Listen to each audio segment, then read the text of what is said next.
Today in our Wonderful Day in the Lord broadcast, we're going to conclude chapter 13. This chapter has been very fascinating because it is revealed to us two key world leaders during the time of the tribulation period. These are both people empowered by Satan himself. They're Satan's men. One is called we call him the Antichrist, that is known here as the beast out of the sea. And then the other is the beast out of the land, which we have identified in chapter 14 as the false prophet. So this unholy trinity has been unleashed on the world, so to speak, and for 3.5 years they are a force to be reckoned with. They want complete control and to be in charge of all things, and they want to be worshipped. And we pick that up in verse 16 of chapter 13 when it says this, "And he caused all, the small and the great and the rich and the poor, and the free men and the slaves to be given a mark on their right hand and on their foreheads. And he provides that no one will be able to buy or sell except the one who has the mark, either the name of the beast or the number of his name." Now here's wisdom.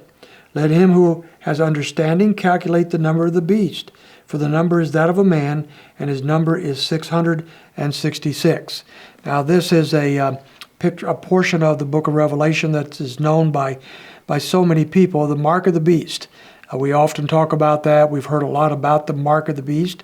Even unsaved people who know very little about the scriptures are familiar with the mark of the beast and the 666 that is mentioned here as that number.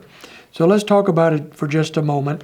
This is a mark that is on their right hand or forehead. Will that mark be visible? I don't know. Perhaps it's a tattoo.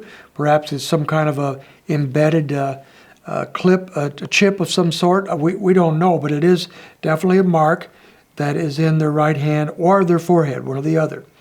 And without that mark, you're not able to buy or sell. Therefore, virtually you can't survive without that. And that mark is the mark of the beast is 666, saying that number is the mark of mankind. Therefore, what he's saying is this is a symbol of allegiance to the devil and to the Antichrist. Now, that's important to us because this is not simply an accidental thing. As people get all excited sometimes about some requirement of the government or some important person trying to force something upon us, and we're concerned that this is the mark of the beast or the prelude to that.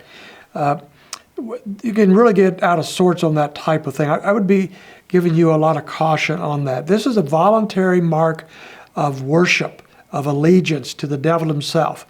And we know that primarily because we go over to chapter 14 and verse 9, and it says this, "Then another angel, a third one, followed them, saying with a loud voice, If anyone worships the beast or his image, and receives a mark on his forehead or on his hand." So this is not just a business transaction. This is not just something to be done because you need to have a FOID card in order to have a firearm in Illinois. It's not that type of thing. This is an allegiance to the devil and to the Antichrist himself. These are people that worship the beast. These are people that worship his image, and they are willingly taking this mark upon themselves. And God, how does God respond to that? Verse 10, he also will drink of the wine of the wrath of God. So this is anyone who would take that mark, anyone who would voluntarily pledge allegiance to the beast faces the wrath of God. And so people are going to be in a hard position, aren't they?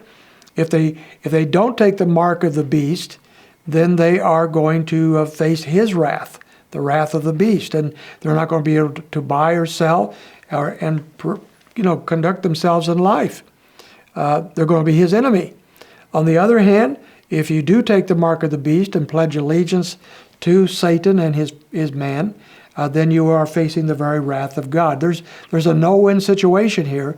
Of course, this has eternal implications, does it not? It goes on to say, "And he will be tormented with fire and brimstone in the presence of the holy angels and in the presence of the Lamb." This is eternal destruction that it's speaking of here. This is the same choice that all humanity faces at all periods of time. We either follow God or we don't. We either pledge allegiance and worship him, or we are pledging allegiance to something else and worshiping something else. This is just an intensification of that same process. And so we find this mark of the beast is a mark that is taken voluntarily by those who choose to follow him and worship him. And as a result of that, they become the enemies of God. And so we end chapter 13 with that picture of what the Antichrist, the devil, and the false prophet are up to at this stage. A lot more information is coming in these next chapters, but we'll wait for next time to look at those. We hope you can join us. You have a wonderful day in the Lord.